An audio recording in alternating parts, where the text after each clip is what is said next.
Coming up in this never-to-be-forgotten show, Richard operates a bat. James sits in a car humming. And I park outside a cathedral. Thank you so much.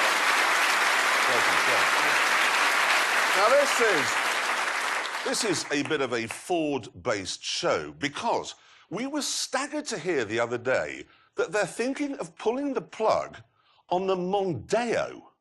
Now, this is enormous news. In Britain, losing the Mondeo is a bit like, well, losing the royal family. Yeah, and if that happened, someone would make a documentary about them. Quite, which is why we decided this week the Grand Tour should make a documentary about the passing of Ford's medium-sized family saloon. It's exciting stuff.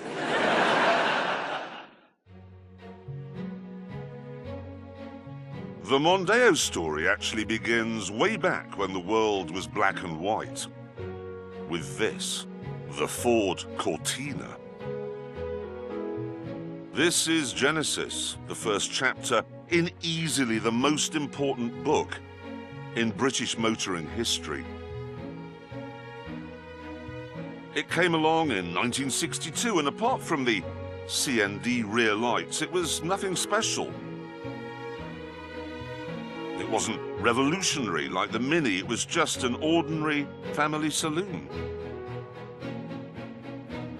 Ford therefore decided that to put it on the map, they'd mount an assault on the world's racetracks, which meant creating a high-performance version, the world's first ever fast Ford.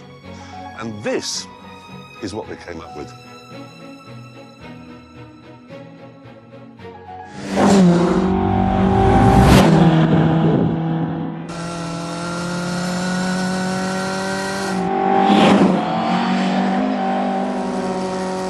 Life doesn't get much better than this. Cadwell Park, sunny day, Mark 1 Lotus Cortina. This thing is a riot. Go.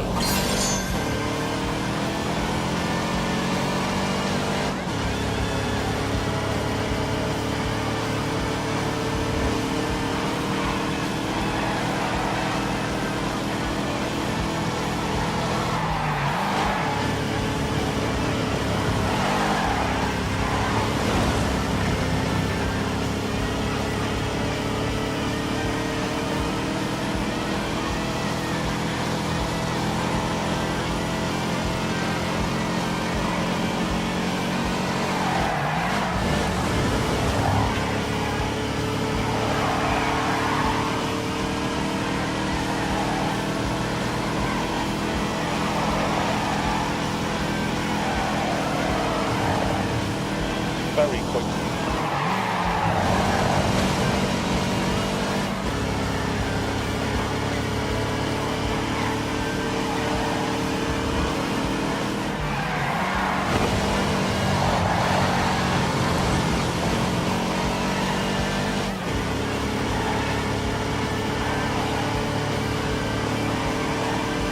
It is quite scary through here.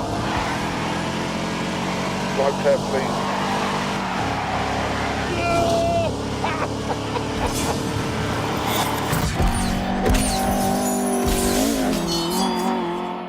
It had a revolutionary twin-cam 1.6-litre engine, which sounds like a murder of mad bees. It revved like hell, all the way to 8,000 RPM, and produced 105 horsepower.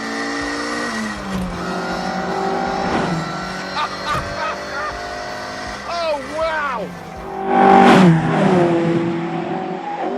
The result was some spectacular performance. The road cars would do 108 miles an hour, and in race trim, that shot up to 145. That was the stuff of spaceships back then. And best of all, if you were really on it, it would lift the front wheel in the corners. On the downside, it didn't stop properly, and there was very little grip. So it was an oversteer mentalist. No.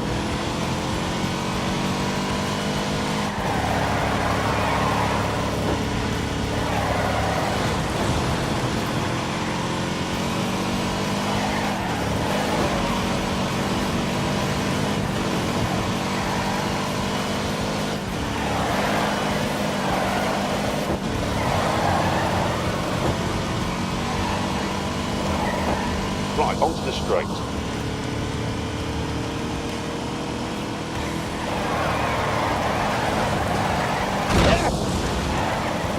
That'll do.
Answer. For God's sake.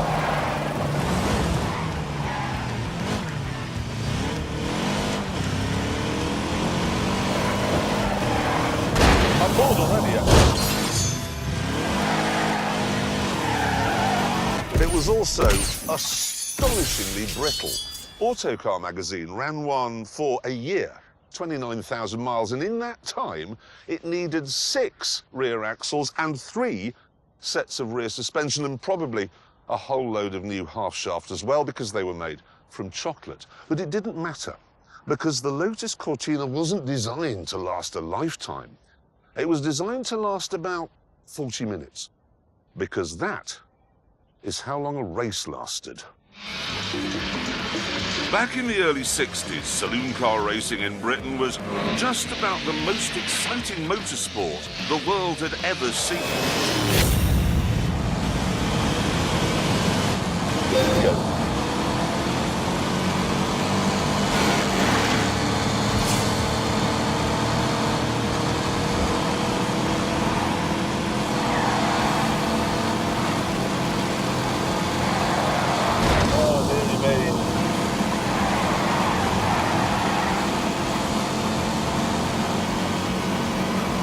Drive box. I'm quite nervous.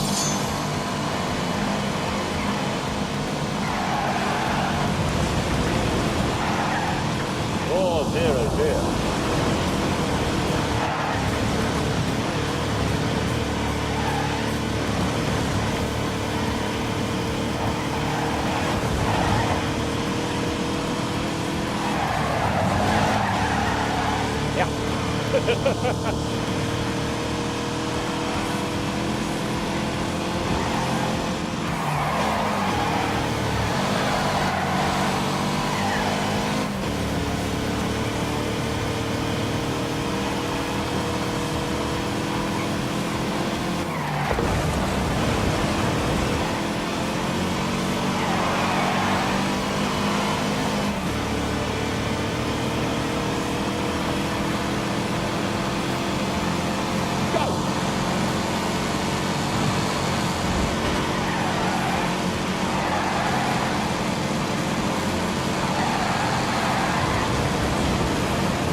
at that for a tidy line. It is quite scary through here. Drive fast.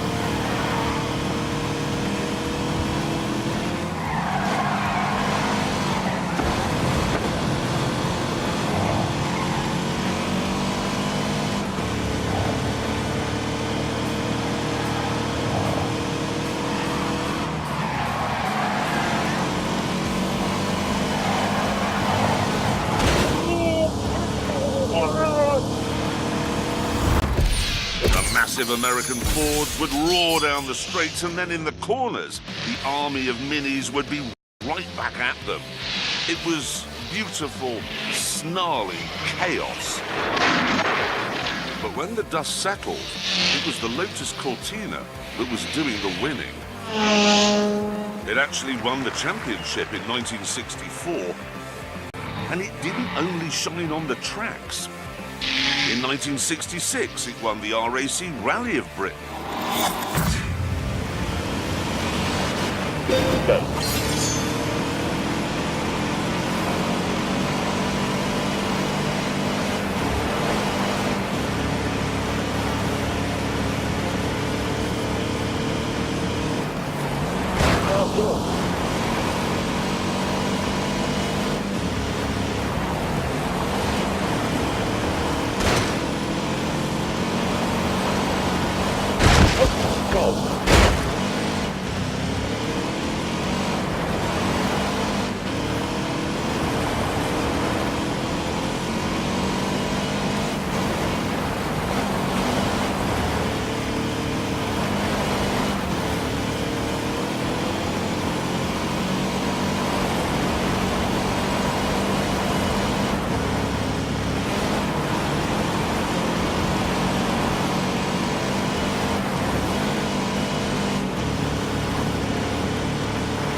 At this point in history, rationing had only just given way to the Rolling Stone, and the glamorous Cortina caught the mood of the moment perfectly.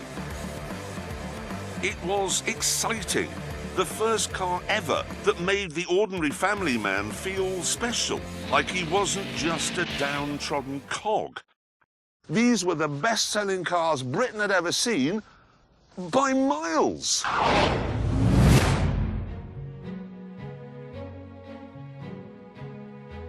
You joined me in Doncaster, outside my old school. And I remember very clearly coming out of that door one afternoon in 1969, skipping along here, coming round this gatepost here, and I noticed that parked over there was a 1600E, an E in amber gold, just like that.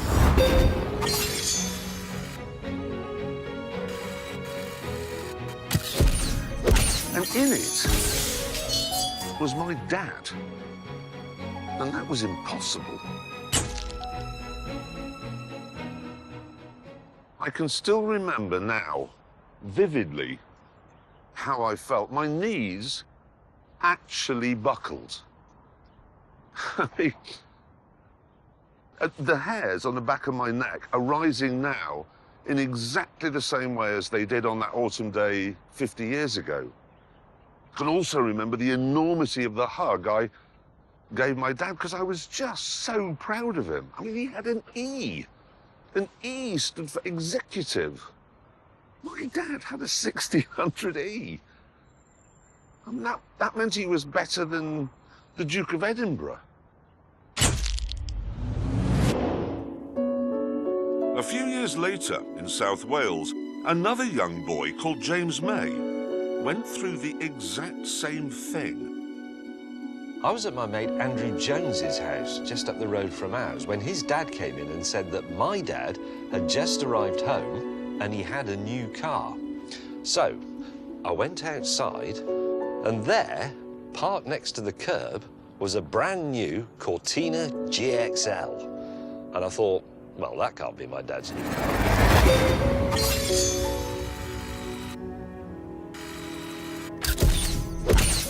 But it was. This was the all-new Mark III Cortina.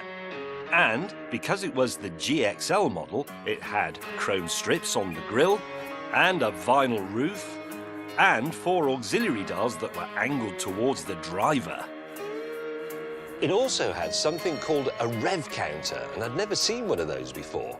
But when I looked at it, I suddenly became aware that my body could produce semen. Unfortunately, not all children in Britain were as fortunate as James and me, because some of them were born in Birmingham.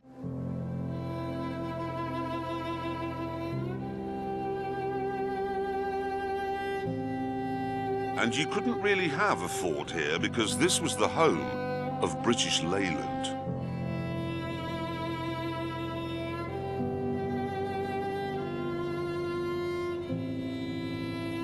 I grew up here, on this street, and I remember the day my dad came home with our new car. I prayed it would be a Cortina.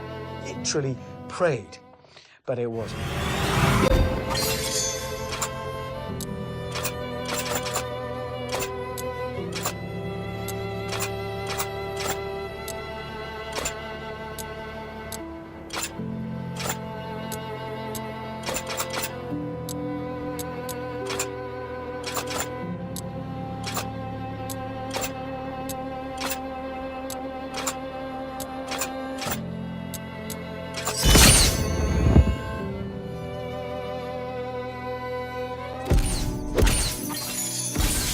What it was a shoulder-sagging bag of disappointment called the Austin Allegro Estate. It doesn't even have 4 doors.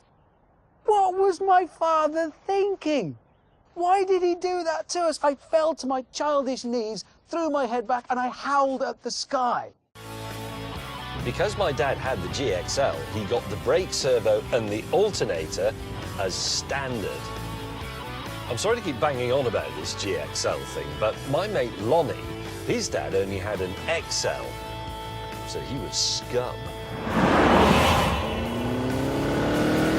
There we go.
Driven one of these before, and to be honest, I never wanted to, because that really would be meeting a childhood hero.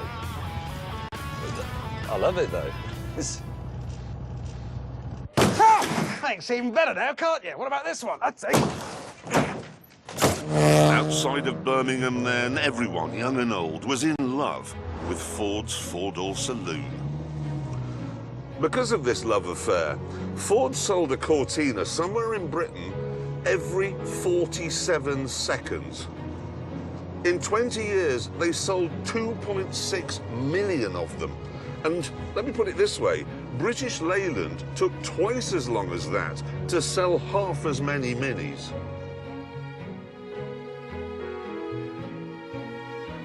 The Cortina then had become a part of the fabric of Britain. It was the nitrogen of our existence. But on the 22nd of July, 1982,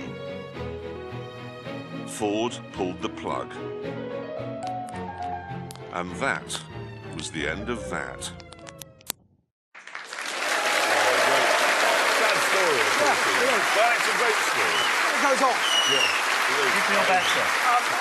That's good. Ford didn't give up on the idea of a multi-million selling medium-sized family saloon. They came up with a replacement. It was called the Sierra. Here is a picture of it. And to begin with, it was a bit of a lemon. It was. When it came out, everybody said they hated its kind of futuristic aerodynamic shape. They said it looked horrid, like a jelly mould.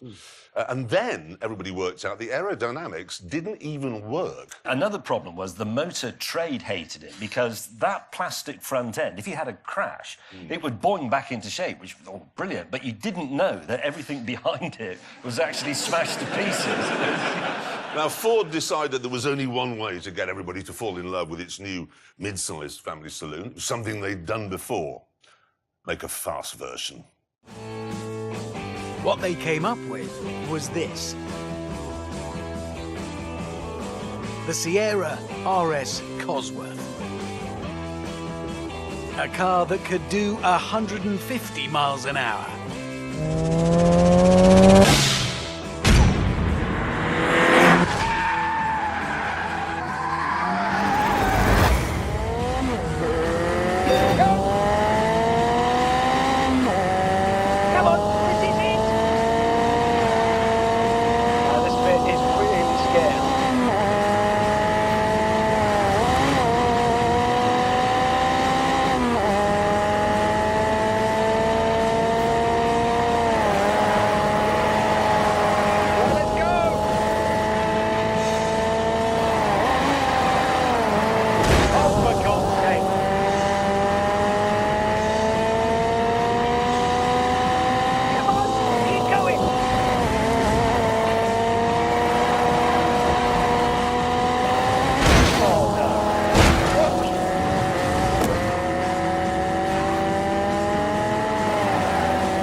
It was 1986.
was 1986. Lots of cars could do 150, but not a Ford. That was madness. BMW and Mercedes could not believe it. This was the gardener coming into the parlour and kicking the Baron's teeth out.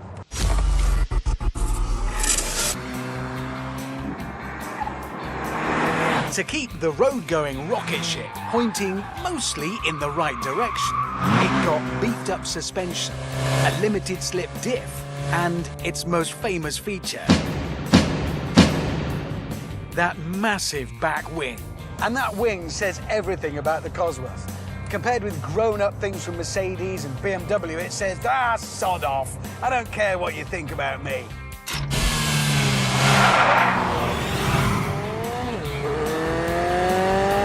We're off.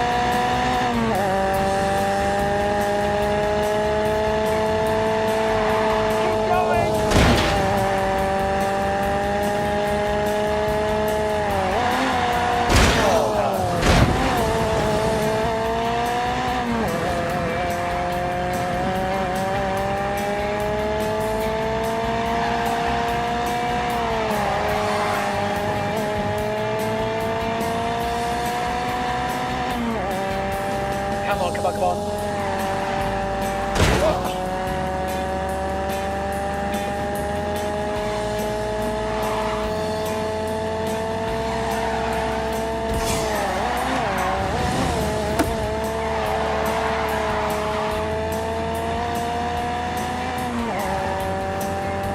Go, go, go!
Bad mate. You know, the one you absolutely love, but nobody appreciates you hanging around with them. Cosworth turned the Sierra into one of the most desirable cars on the planet. And because it only cost 17 grand, 6 grand less than a BMW M3, your local builder could have one. However, while everyone wanted Ford's latest working-class hero, not everyone was prepared to pay for it. Things got so bad by the early 90s that the Sierra Cosworth was 5.5 times more likely to be stolen than any other car. There were numerous reports at the time of Cosworth owners receiving insurance quotes that were more than the value of the car, and eventually ensuring a Sierra Cosworth became not just expensive, but impossible. They were uninsurable. But by then, it didn't matter. The Sierra Cosworth had done its job, just as the Lotus Cortina had done 25 years earlier, by making an ordinary family saloon seem impossibly cool.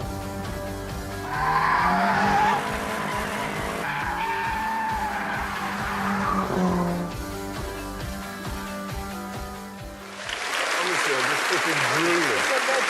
Absolute legend. Drooling watching. We must now find out how fast the... Let's see if I can still pronounce it properly. The Cuzzer. Yeah, I still Yeah, got that's it. good. That's it, yeah. The Cuzzer. You know what I mean, the Cuzzer. Let's see how fast it goes around the Ebola drone.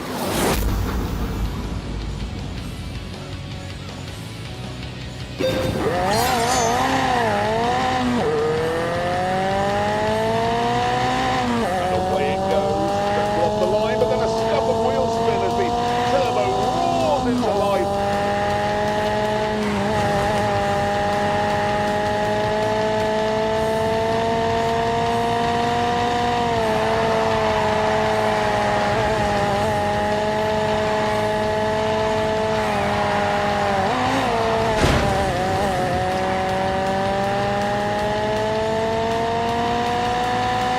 Back down, the isn't.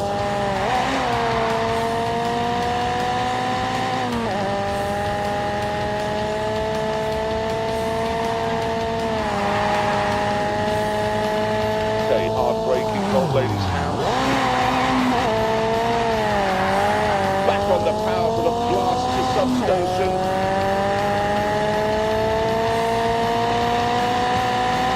Only field of sheep left. Across the line! That looks great. It's really exciting. I was really expecting the full thrust up while crossing over. It does that four-wheel drift thing, same as the Lotus Cortina. That's what they do.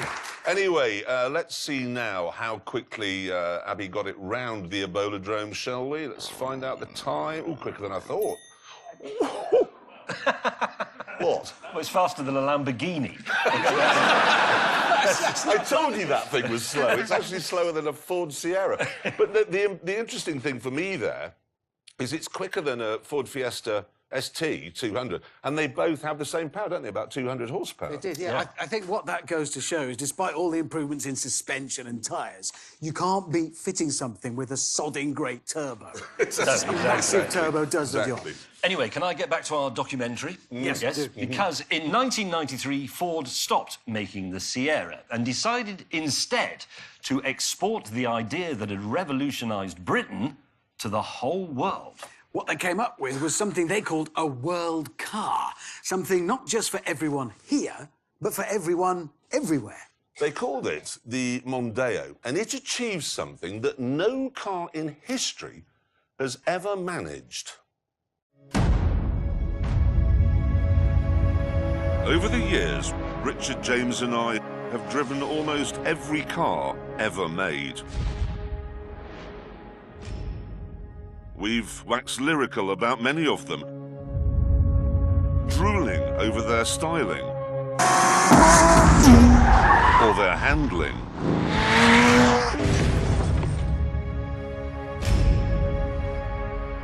But incredibly, there is only one car that we all like. This one, the Mondeo ST Estate.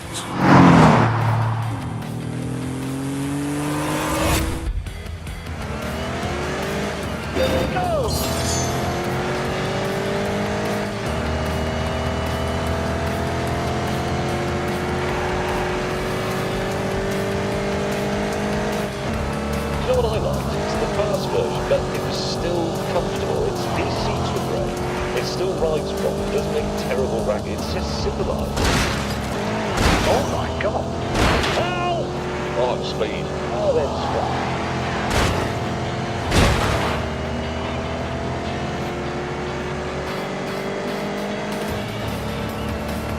I like the way it was a proper practical estate. It had a massive boot, and Ford had the sense to give it 5 doors.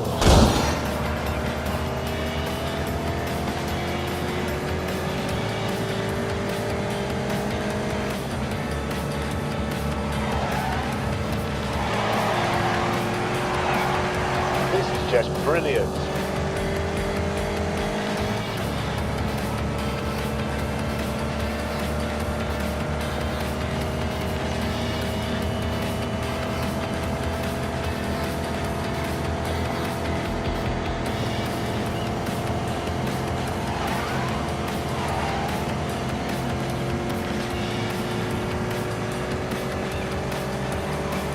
Forward.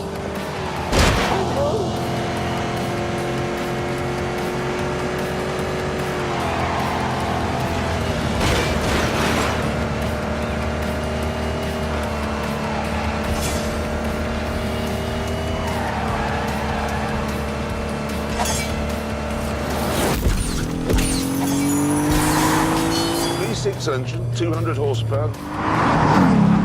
0-67 seconds, top speed 150. He didn't look it, but this was as quick as a Cosworth. And when they turned it into the ST220 in 2002, it looked right as well. They should have sold these by the million. But there was a problem. This. The first so-called MPV, the Toyota Picnic. In 1996, when it was first introduced, we laughed at it because it seemed so stupid.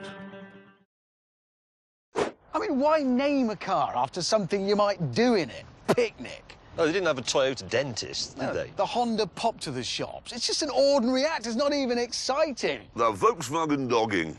It's just, it's just a naff thing to do. And the MPVs kept coming, and leasing a Mercedes got cheaper, and the effect on Ford was astonishing. In 1994, they sold 127,000 Mondeos in Britain. In 2017, that was down to 12,000. In America, things are so bad, the Mondeo will be pulled from the showrooms this year.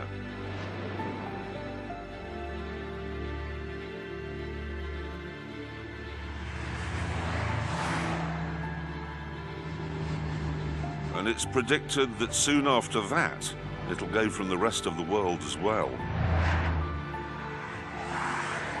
And when that happens, Britain will have lost much more than just a car. The Mondeo was never fancy or spectacular. It never won Le Mans. It was never awarded a Nobel Prize. It didn't write The Grapes of Wrath. It was just your mate, someone you enjoyed going to the pub with.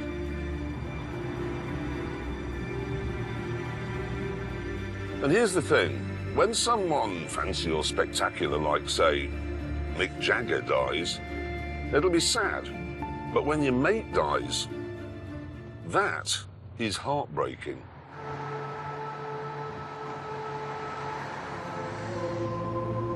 So, to give this car the send-off it deserves, we've booked Lincoln Cathedral.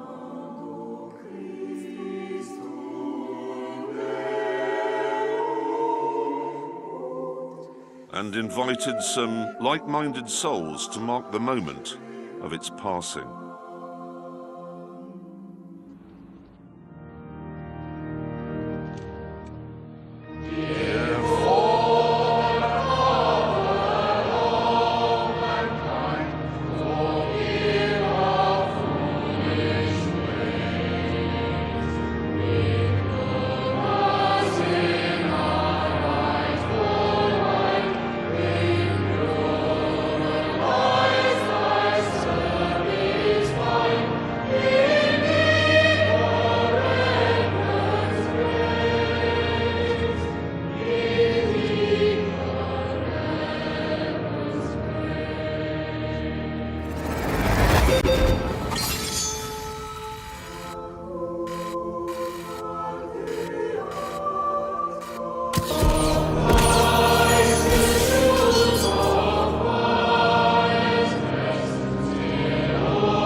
It is,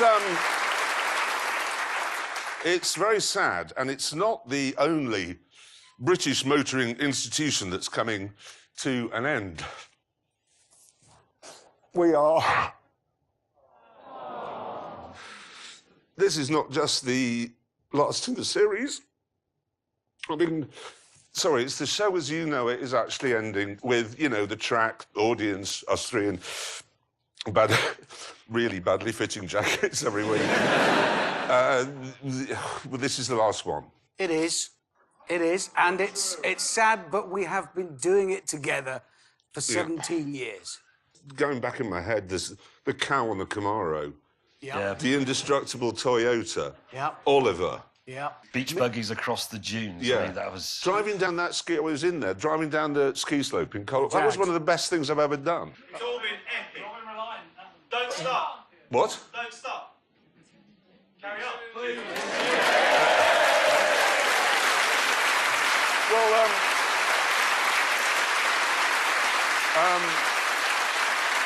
we do have some good news. We do have some good news. We're not. Oh.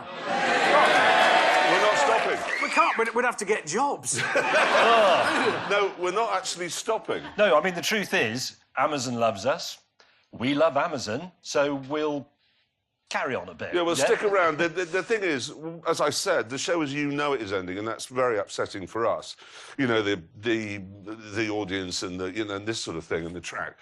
But who'd like to see us doing more big adventures? Yeah. Road trips, specials. Who wants to do specials? Yeah.